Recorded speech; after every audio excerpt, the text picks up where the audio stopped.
All right, and we are live with Positive Influence going ahead and getting this show on here. Now, of course, pre-recording, yes, but you'll be able to watch this at your convenience whenever you want to, which is great, and rewatch it as many times you want to. But get those shares out there, make sure they're out there and going, because we want to make sure that people understand that the more you share, the more people have eyes on things, the more it'll kind of move around.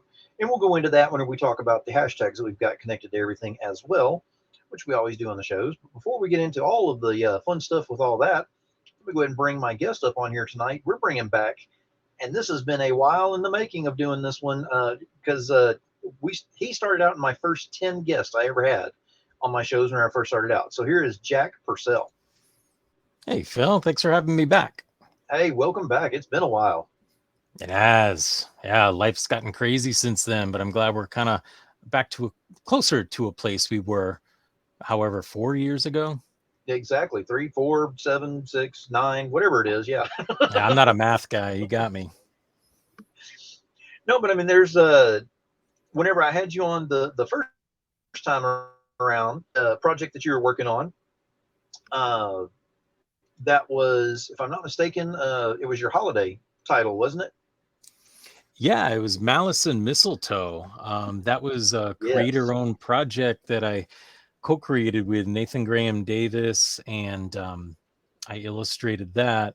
And that was right after I had left DC, who I had worked with for 12 years, and it's been a wild ride. Malice and Mistletoe was a great experience. It was something so different than what I had been doing for so long, and a lot of good things came from that. And my partner Nathan Graham Davis actually has his first Hollywood movie finally coming out. I think it's going to be in June this year, and there's more surprises coming. So who knows? Maybe Malice and Mistletoe will make its way to a screen in the near future. Very nice.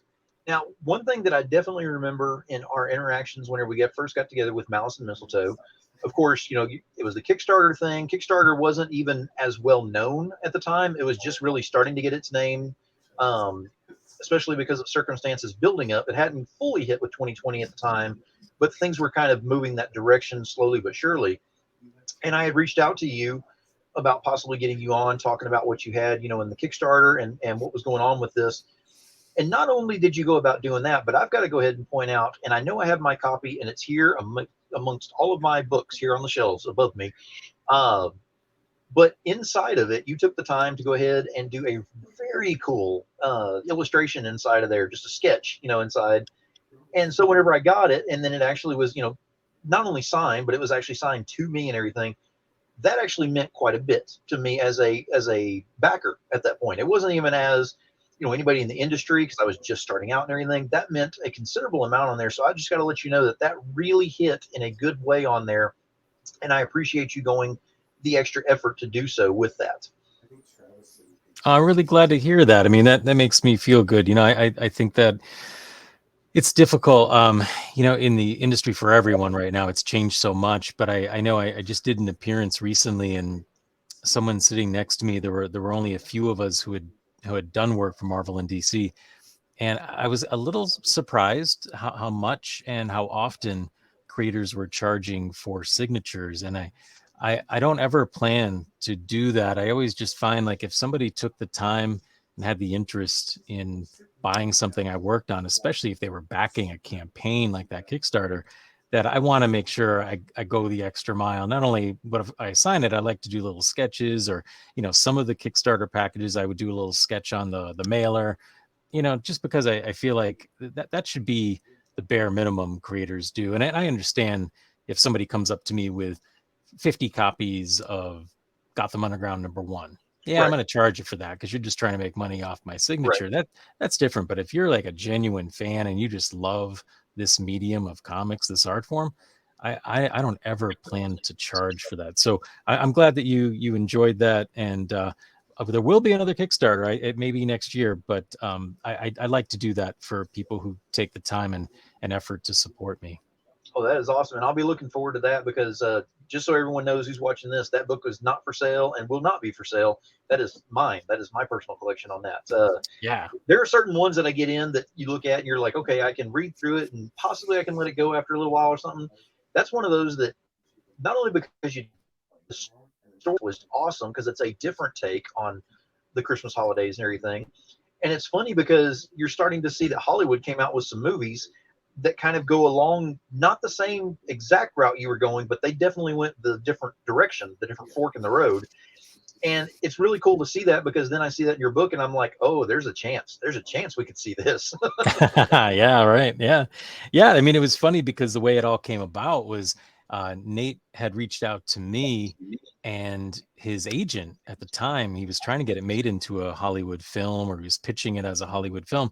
And his agent refused to show it around. He said, "You just don't mess with Christmas." So that's not happening. And he was really frustrated because we both thought, like, I don't know, there's been enough movies that had a maybe violent or different take on Christmas that not only were released but were successful in some way. So that was kind of what drove us to get together to produce it as a graphic novel, because it wasn't going to get made as a movie. So it would be fun if eventually things kind of came 360 and actually did translate into TV or film. Oh, absolutely. I mean, sometimes you have to think outside of the box and kind of, shake things up a little bit. And you definitely did it with that. And I kind of want to talk about, you said that your roots came where you were working for DC. You went away from DC. You came over here to the Indies. You were working in there with the comics and things. And I want to kind of focus on that for just a little bit because your shift recently has really caught my attention as well, which we're definitely going to be getting into, especially with recent events, because at the time of recording this right now, recent events are going to put on major events that are happening this weekend that go along with your shift. So Right. stay tuned. There's your hook right there. Uh, but you left DC to come over to the Indies. You were incredibly happy. I remember whenever I had you on the show and you were like, that was a great decision you had made and everything. You were able to do what you loved doing. You didn't have people over your shoulder going, can't do it, can't do it, can't do it. You were able to just kind of, reach out on that. What was something that you learned in that transition, moving over to the Indies from DC, that you really decided to take with you and just kind of move with throughout the years on that? Well, before I did my work with DC and Marvel and Disney and all those guys, in the Indies prior to that, working my way towards DC, I don't think that I valued the editors very much. Like, it was almost like, a lot of the creators looked at them as like the man, the guys who were making you do things you didn't want to do and were, breathing down your neck for deadlines and all that. And while that can be the case, I ended up finding that the best editors I worked with at DC ended up making me better, and they ended up being excellent contributors to the product. Like, I didn't give some of them enough credit for how much they contribute to the story, or just different ideas for the art, or pointing out things that you could do differently. So I really learned a lot there, and I took that with me when I left DC to produce my own stuff. And I actually had a few friends who were willing to look at what I was doing, and they weren't officially editors, but people I had worked with as editors at DC specifically, and were super generous and cool with their time. Brandon Montclair even wrote a little promotional line for us, a little review after he read it. So that was really great for me to have like a better, well-rounded understanding of everyone's role in the world of comics. And I made sure that both Nate and I, when we were working on this project, did show it to a lot of different people. And it wasn't just people like who had the expertise of editors.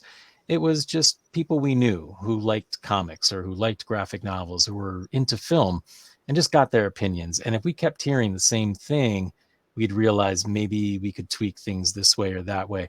But that's what I really took from DC, is the true value of having an editor and all the positives that come with that. Very cool. And of course, I mean, you've got the art background. You actually do some amazing art that's on there. I want to show off a couple of the pieces while we're talking, just kind of show them on the side on here as well. And we're actually going to show this the magic of changing up some things on here. Uh, of course, you're mentioning DC, so you can't mention DC without the man in black, the Batman right here. Yeah. Uh, he is like a pivotal part of that particular brand and everything. And doing that, whenever you're actually drawing him, do you have some kind of is there something going through your head that gives you more of an inspiration of exactly what you're looking for to come out on the paper, or do you just draw from what you've seen before, or is it more inspiration? Which one is it?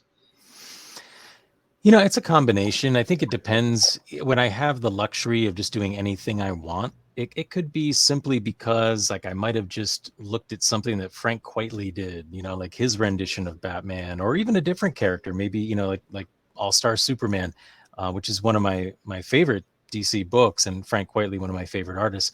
So sometimes I'll look at things that just are appealing to me at the time, and just might hope that I could channel a little bit of that into what I'm doing.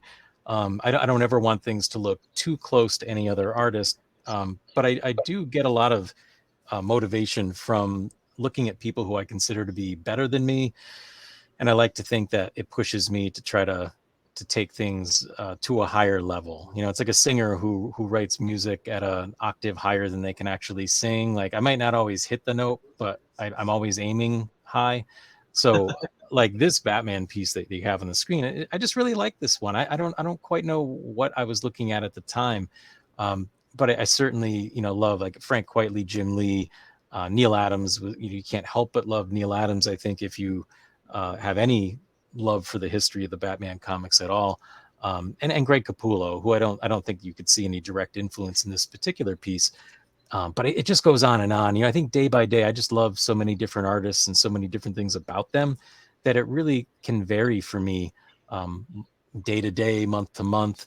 So it's difficult to say, but what I can tell you is like I'm always looking at artists who make me feel somewhat talentless, and it does help me to feel motivated to push beyond what I think I might be able to do. And I like to think some of the times that it's a successful venture. And that's always a good thing, is to kind of go out of your comfort zone and try some different things on there. Another hot piece, of course, that's out there is Mandalorian, Boba Fett, and everything. And this one you did on here, that came out as an awesome piece. The lighting on there, everything is set up so well on there that it looks almost like it could come straight off of a movie poster. So you did a great job on that. Same thing with that one. Is that something where you just have a love for it so much that you're able to just go straight from off what comes off your mind's eye and onto the paper? Sometimes, I mean, I always have a reference. I'm definitely not one of those artists who tells people I don't use reference. It's really like one of those things that's a peeve of mine, because it's obvious most artists use reference, but there's like this stigma for some people, like, oh, I don't use photo reference. It's all on my head. Baloney, it is. So this, I definitely need some kind of reference to make sure that I'm getting the costume as accurate as I can. It doesn't have to be perfect, but I know that this piece I had done as a commission, and the guy who had done it was kind of in on my obsession with the idea that Boba Fett didn't die in Return of the Jedi, because I think I had done 3 different prints of Boba Fett where he had gotten out of the Sarlacc pit, and there were some fans who I'd meet at conventions. They would find it funny that I'd be fixated on that, and that was before the TV show, where of course we saw Right. what ended up happening with the Mandalorian and Book of Boba Fett. But this was sort of one of those fans who had the prints and knew that I was obsessed with this idea that I couldn't accept that he was dead. So when the Book of Boba Fett came out, is when I had done this. So yeah, that particular thing in Star Wars was maybe like my biggest issue, was not being able to accept that such a cool character, despite Star Wars history of killing off cool bad guys. I couldn't accept this one. So yeah, I've done like a bunch of Boba Fett pieces, and it's kind of like my Star Wars obsession. I love a lot of the characters, but this character in particular, I just really enjoyed drawing. And then you got another one on here that I wanted to show, is just kind of the black and white, just the sketch version on here. I again, you've got so much range. Whenever I see these, it's almost like I can't tell who's doing it, because you've got so much range in there, which is a good thing. Because a lot of times you can see artists and you can go, I know that's theirs, I know that's theirs, I know that's theirs, for the key ones that are out there type thing. But then you've got others who have such range in the thing. It amazes me to go from one to the other to the other. What is this piece here, and how did you come up with this one? Again, it was a commission, and someone had requested Supergirl, and there's so many incarnations that I just asked them. I'm like, well, like, give me an idea of what you want, and I think they wanted something that was kind of New 52 ish, and they had seen my work at DC, and towards the end was when the New 52 was just getting hot. I think I had worked on Justice League Dark. It was part of the New 52, maybe like Batwoman, I think. So yeah, I just kind of looked at some of that stuff, and there were things I did like about it, and then the things I didn't like, which probably other artists have mentioned too, is just at that point they had all these excessive, unnecessary cuts in the costume, and it Hmm. just became drudgery to draw. I remember working on a Batman project, having to redraw a lot of the panels because, understandably, the penciler was just like struggling with keeping it all consistent. So it was kind of based on that, and I tried to take the things I liked from those costume designs and bring it to Supergirl. So this is just kind of like my spin on, if I were penciling and inking, maybe my Supergirl would look something like this. And I really like this piece. I think it's fun, and I just tried to do what people expect from me when they get a commissions, usually like, different line weights and some. I used a lot of black, especially because I was doing so much work on Batman. So I tried to incorporate a little bit of that onto the S of her costume.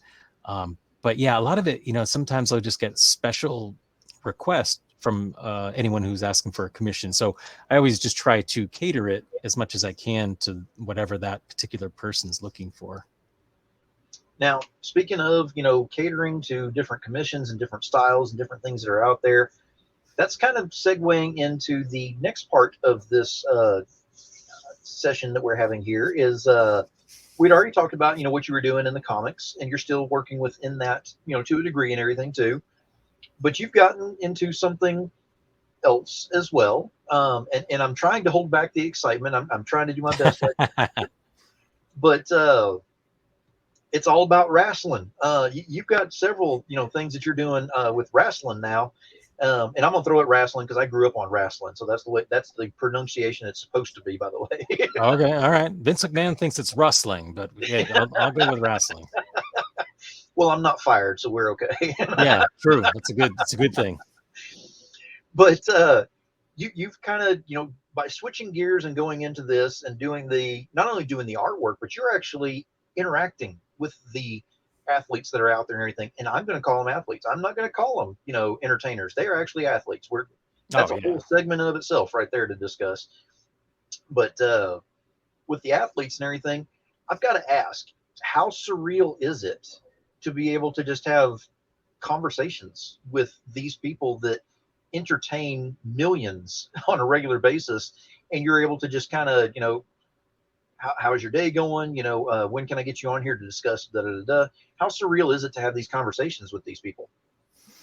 For me, it's a dream come true, and it's like, it's not an exaggeration to say that. I really didn't get into wrestling until I was maybe a junior in high school, so maybe like 17. I remember seeing a cage match between Ric Flair and rugged Ronnie Garvin, Yeah. and I'll never forget I don't know what it was. At the time, I didn't know either, but there was just something about it. I was like, that was really entertaining, and something about it felt special. And I sort of gradually got into going to some of the live events for WWE, and I saw the British Bulldogs and Rowdy Roddy Piper, and I just thought, oh my God, like this is like a walking comic book, and I love comic books. So it was kind of like an extension of some of the other things that I loved so much and grew up with.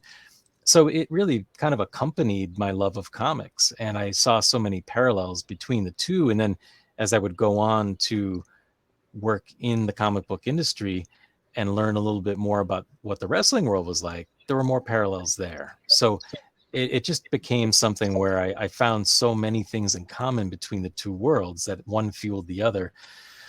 But I just the T-shirt design you showed that I just did is my most recent one. It actually just dropped at the Pro Wrestling Grind show this past Friday for Rip Bison and Perry Von Vicious. And Rip Bison is, like, all over the place. Both of those guys are wrestling for some of the biggest promotions in the Northeast. They wrestle for Wrestling Open, Beyond Wrestling, Limitless, Blitzkrieg Pro, Pro Wrestling Grind. It goes on and on. So here's an interesting story, and hopefully it's interesting. And if it's not, you can stop me. But uh, when I was living in East Hampton, which is near where I grew up in Northampton, um, I ended up finding out that I lived on the same street as Rip Bison. And I was like, whoa, like I live on the same street as a wrestler. And that was awesome. Like I was like a 12-year-old. I'm like, that's so cool. And it went from there, and I kind of got to know him, and he runs a promotion called Pro Wrestling Grind. It's a new one. It's actually it many of the shows run walking distance from where I lived. So I would go see these shows with incredible talent that I had seen at many of the other Northeast shows, and just ended up doing some work with him. And now Rip and Perry are going to Japan for 3 months. These guys are all over the world. It isn't just simply the Northeast. They're all over. So it's surreal to like think like, oh, I just had a drink with that guy Friday night, and we just had this really fun, just friendly conversation. And for me as a fan, like, I'm all about it. Like, I get to work with these guys, produce artwork for them, help support their careers, and for me, it's an honor, for me to be part of that world. I'm grateful that they let me be part of it, and I'm a very small part of it, but it's still very gratifying for me to be involved in that world. And a lot of them know my work from comics, so Awesome. that's even cooler when some of them are like, oh yeah, like Batman and Green Arrow, and they're all excited about these comics. And then I do a podcast, and that's fueled that. So we talk about pro wrestling. We've had guests from all over the world for the last 3 years, and we find out so many of them are comic book fans, and we talk about the parallels between those two worlds, and we all have a really good time. So many of them are fans like ourselves of the world of DC, Marvel, Image, all these comic books. So that's been really fun to be able to create these relationships with people who I really admire on an athletic level, on an entertainment level, and then just as really, really great people. I mean, I think people have a stereotype of what many athletes, whether it's football or baseball or pro wrestlers, are like. And I've just found them to be some of the warmest, nicest, most sincere, thoughtful people I've ever met. Oh yeah, I mean, I've had my share that I've met throughout my lifetime at events, and then also at the Booker T School of Wrestling whenever it was in Texas, just outside of out of Houston.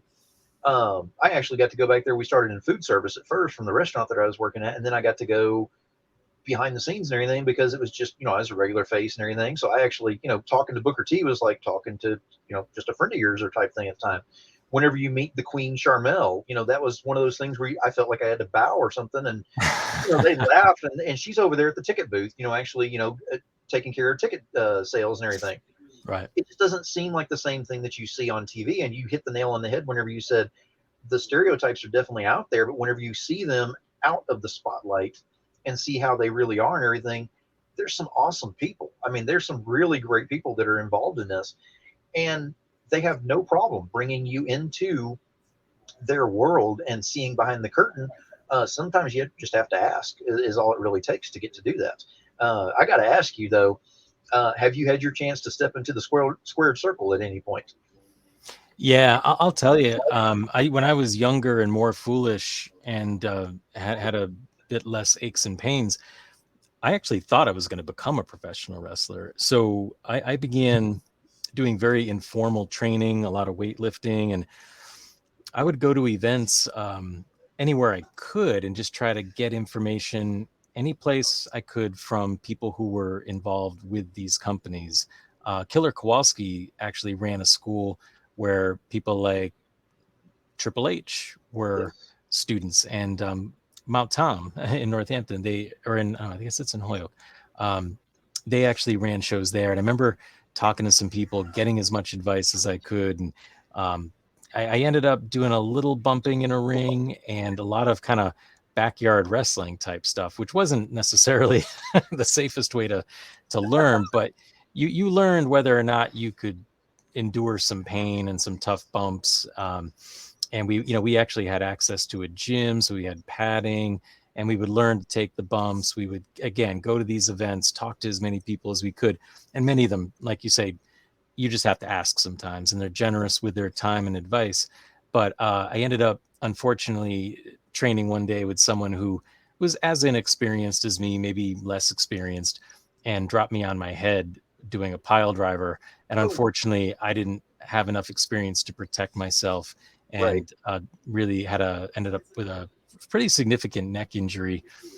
And I just decided that I was probably going to be for being an artist, and maybe my body wasn't as strong as my mind.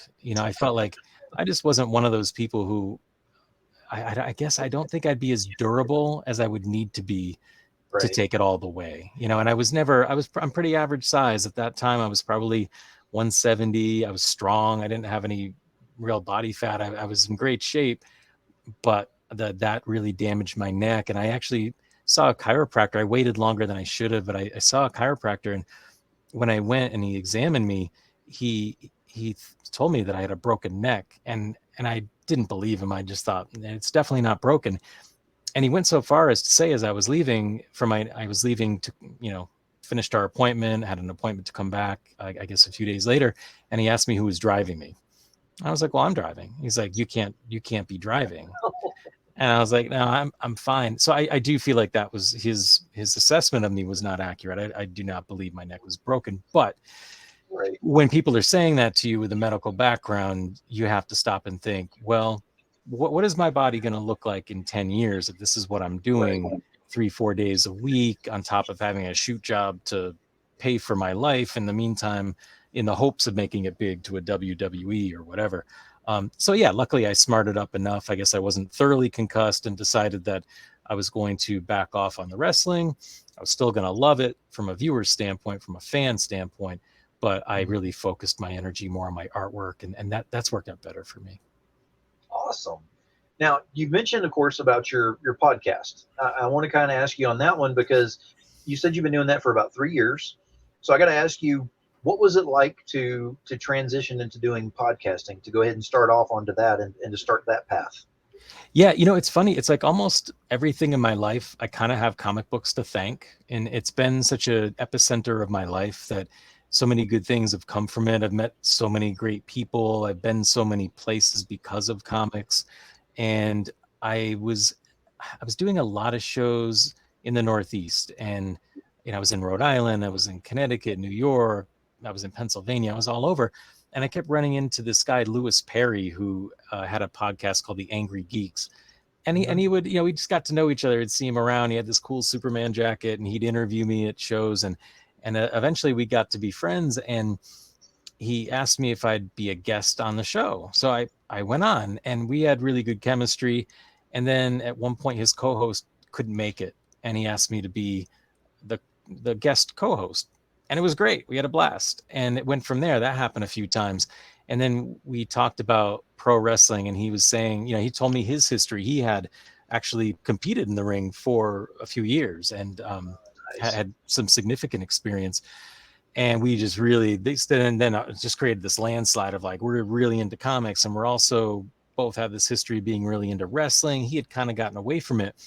And I started telling him about NXT, and I'm like, man, you're not watching NXT. At that time, NXT was Right. gold and black, and it was insane. Like the roster was ridiculously loaded.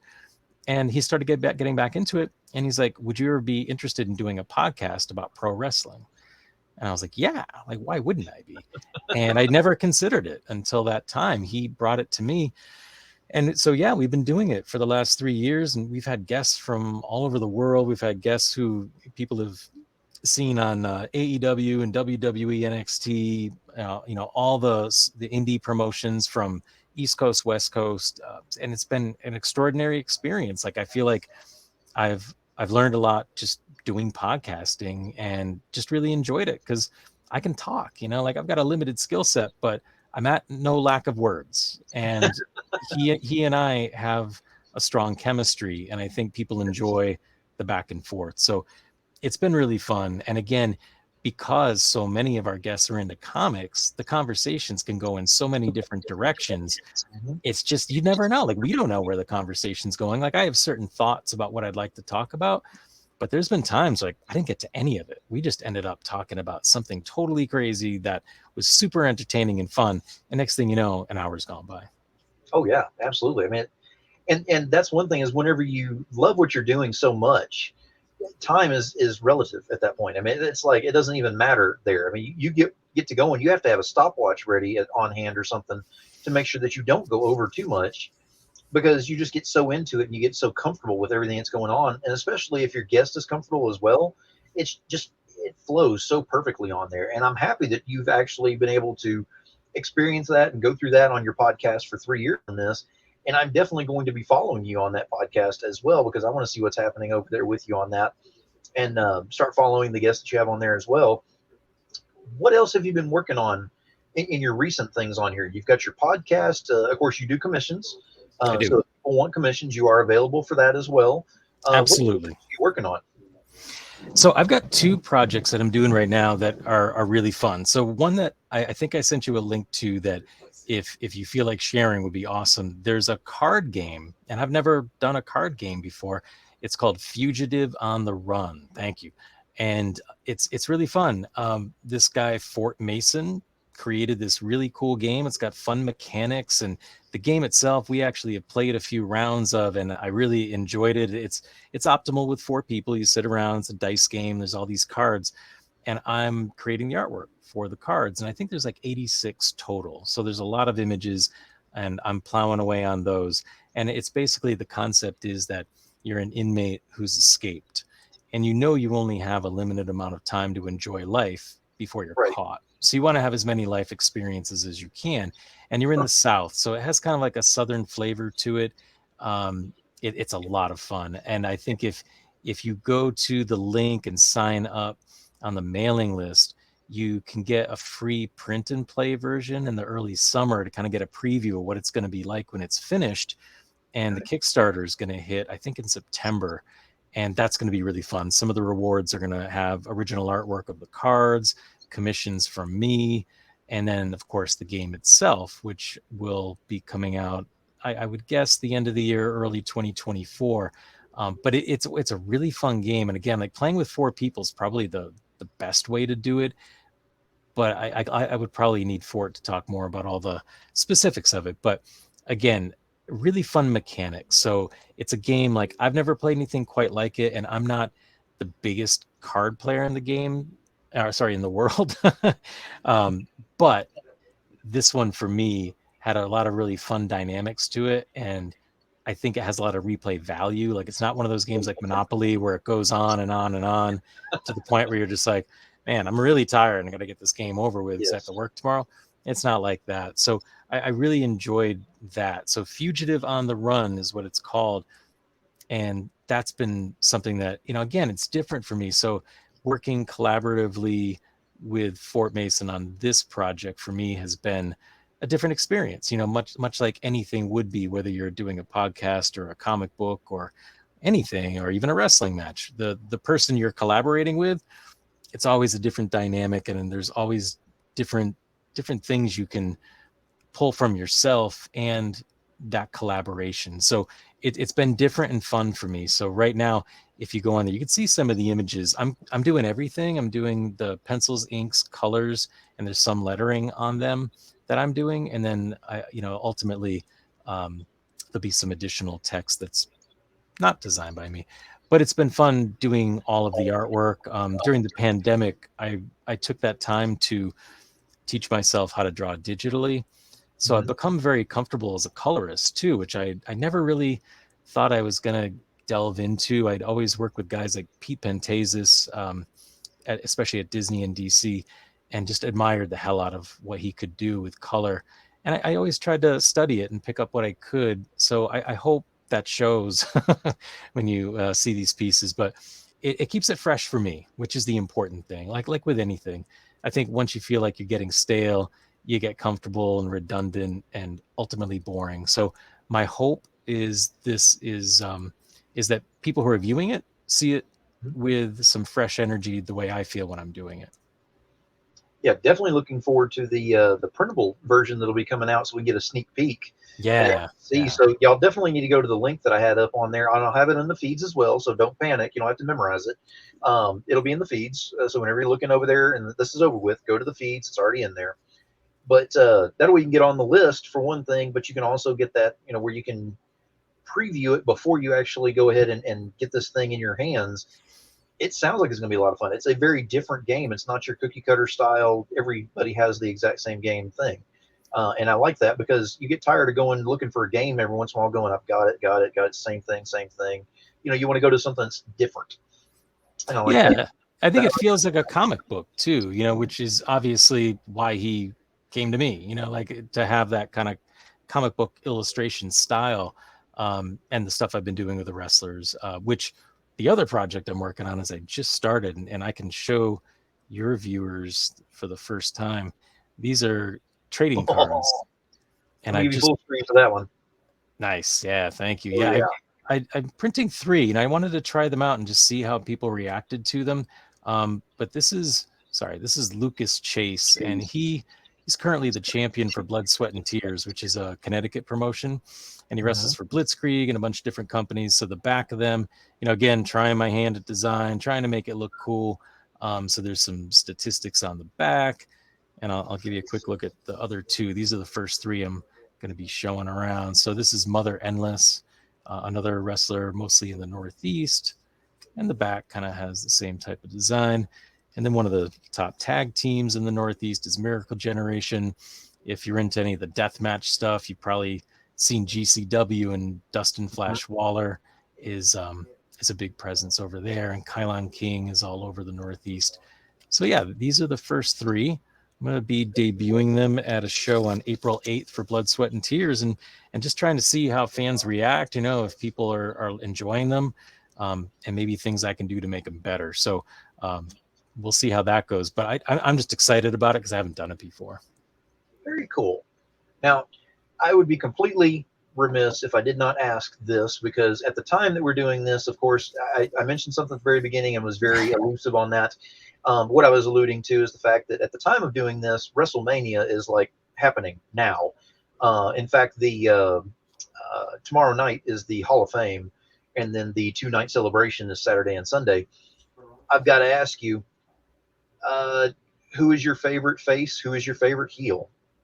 I at least need to know that much on there. So does it have to be a WWE guy? It honestly does not. Okay, that's good. So I'll just say, I really appreciate WWE doing this on my birthday. My birthday is April Fool's Day, which may explain something to people who know me. So they're doing two nights, but I won't be watching it live, which is really unusual for me. But I'm actually going to go see Bruce Springsteen at Madison Square Garden instead of going to watch WrestleMania. When I do watch it, though, I look forward to Roman Reigns. I think what they've done with him has been extraordinary. The last year of storylines have been so engaging that have been built around him. I love what he does. There's not many people who can work at the high level that he has and continues to. And I think he's probably winding down his WWE career. So Yes. yeah, really, really love what he does and the effort that everyone involved in that company has put into that storyline. Like all the other players like Sami Zayn and the Usos and Oh, yeah. Cody Rhodes, who, it's kind of just exciting to have seen him come from AEW that he helped create to Yes. jump ship back to WWE. And he brought the AEW persona. So that's interesting. Um, Yes. I'm my kids make fun of me quite a bit for this, but I'm really not good at picking favorites, so it's hard for me to do. But if I had to pick one, I'd say Brian Danielson.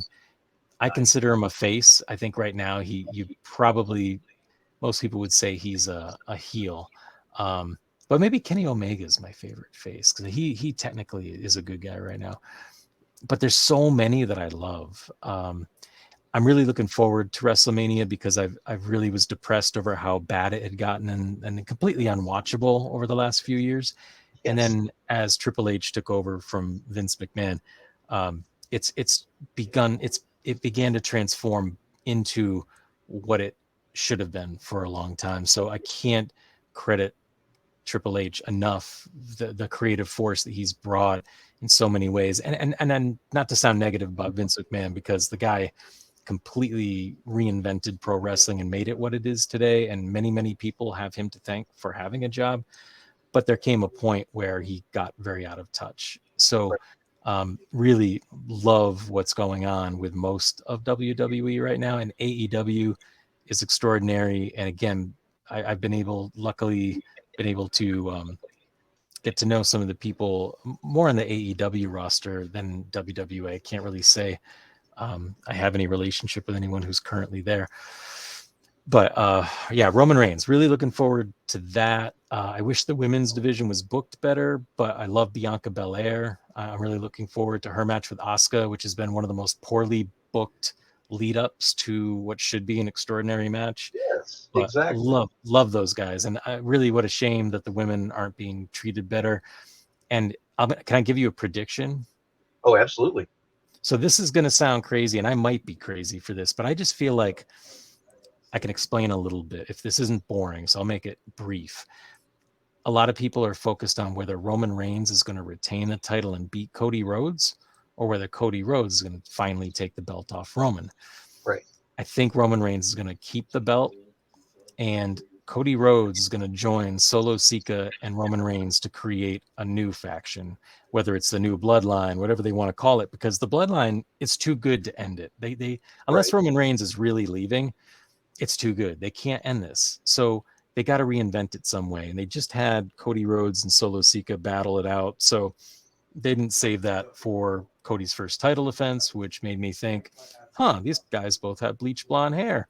They might look cool standing next to Roman Reigns. So I think you are going to see the new bloodline formed, which will be the three of them.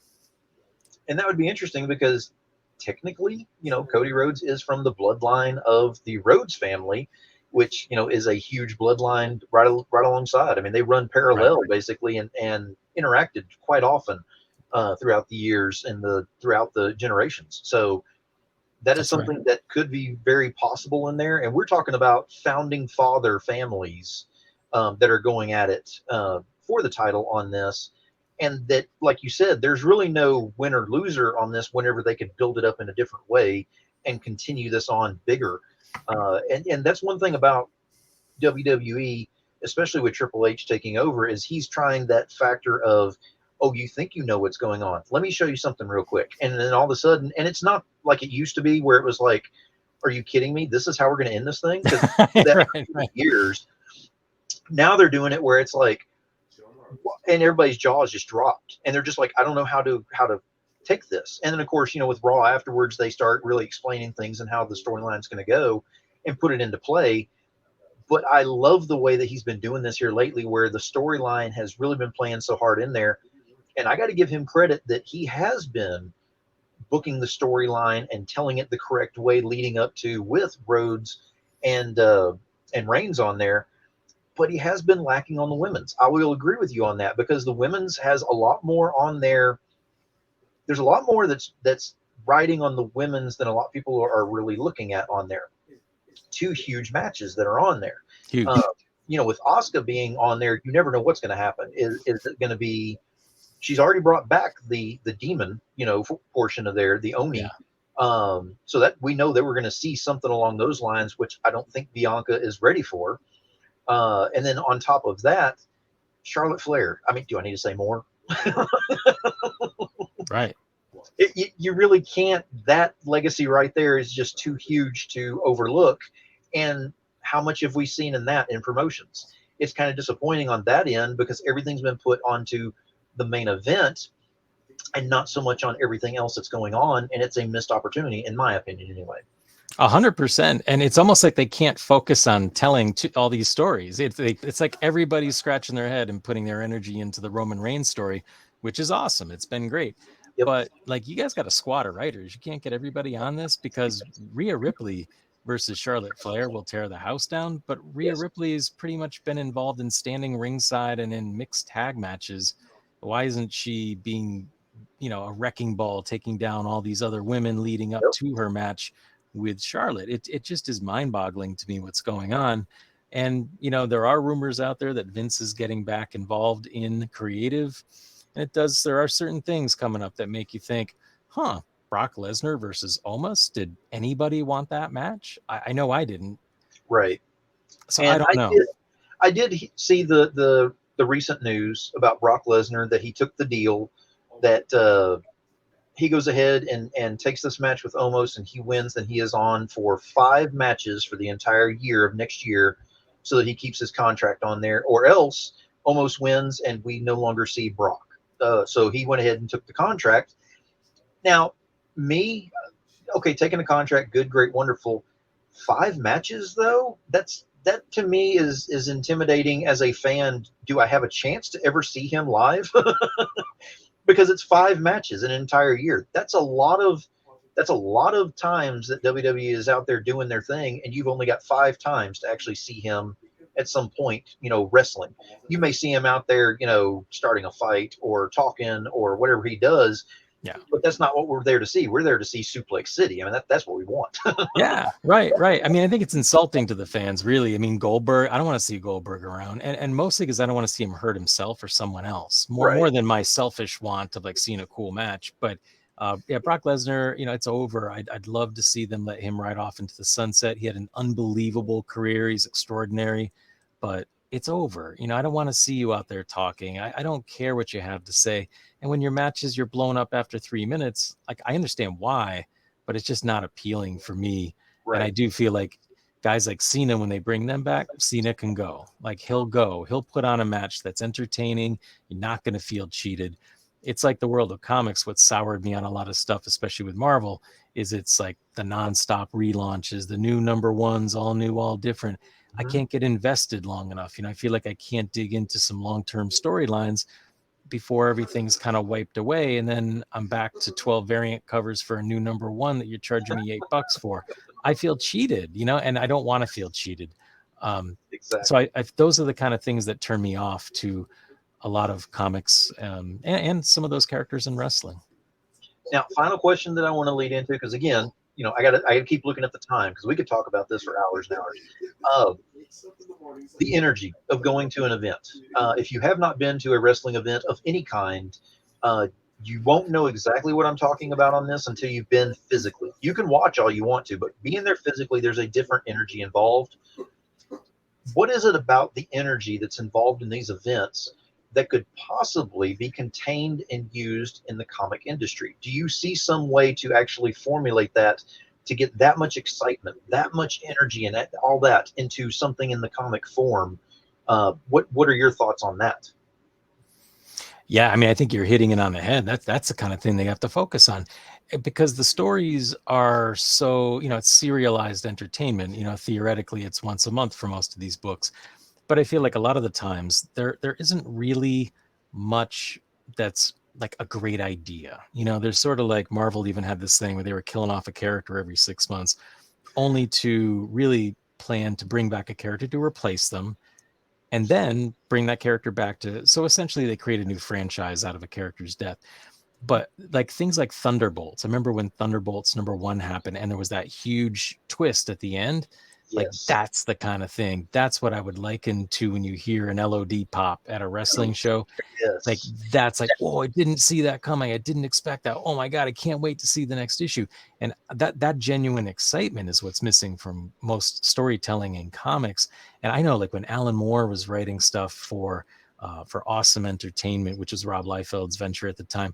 I mean, the Youngblood stuff he was doing was just layered with cool stuff, and Steve Scrose's artwork was extraordinary. And it was like every issue of it, and there weren't many of them, but the ones there were, I was hanging on every page, and I would reread them and couldn't wait for the next one because there were such exceptional ideas. But I do think, comic books have stubbornly held on to a formula that doesn't work anymore with this monthly 20-page comic that are overpriced. And I think fans would probably and do seem to respond really well to what Image Comics does, where they're much more transparent and honest, where, not Terra or a book like that Tony Daniel does.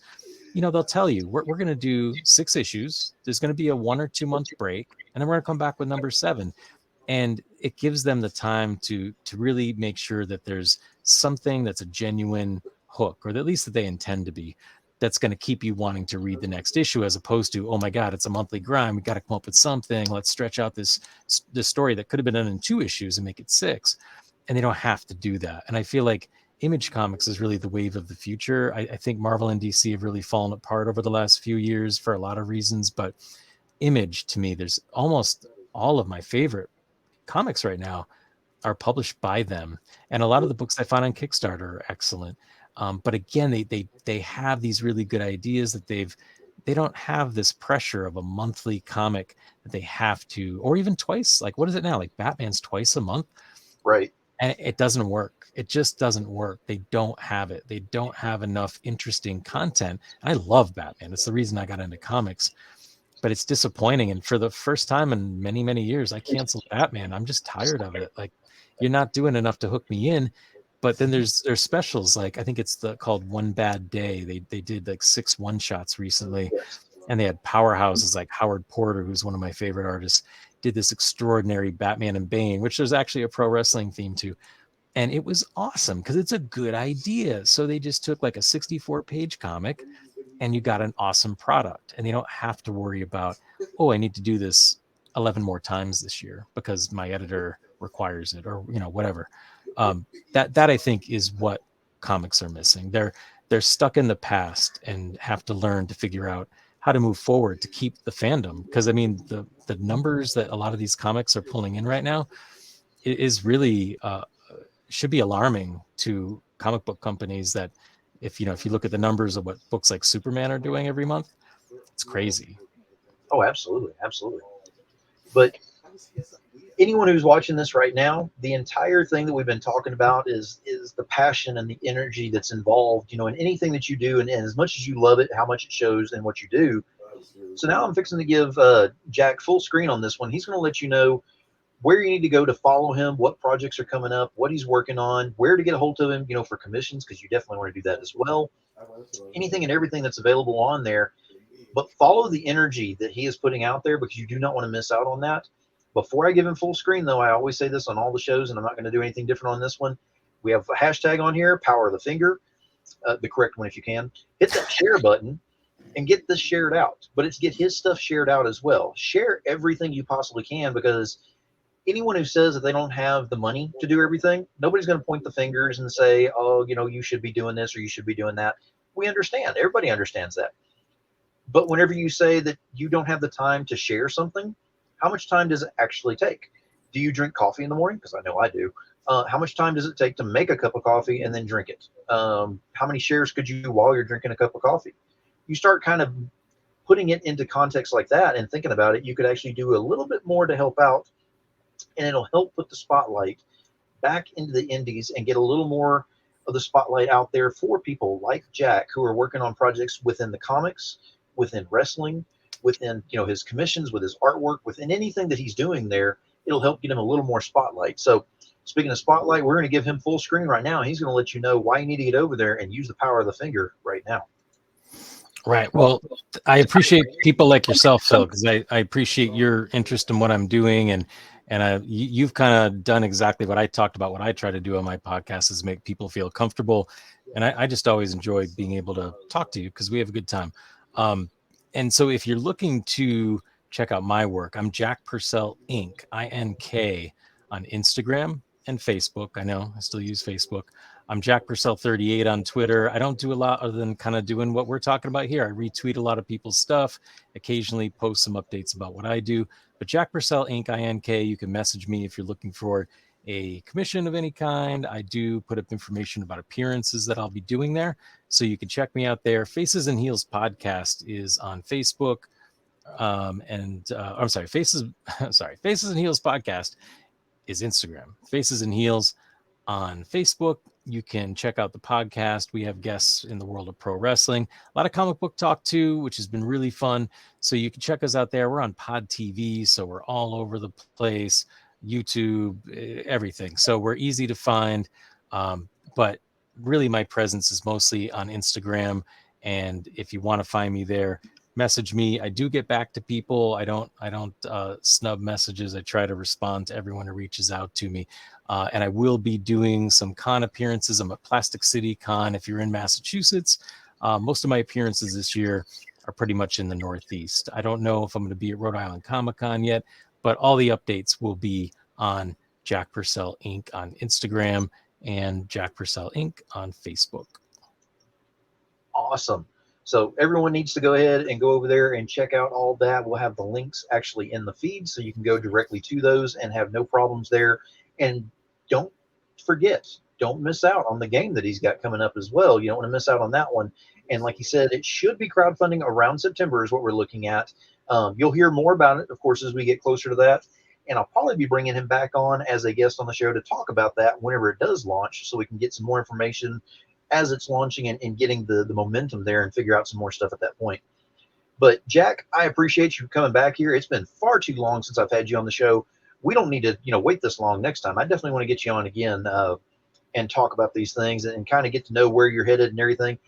Something tells me, though, with the wrestling background that you have and that I have and some plans that I have in the future as well, we'll be getting together a lot sooner than the people know about talking about some things as well.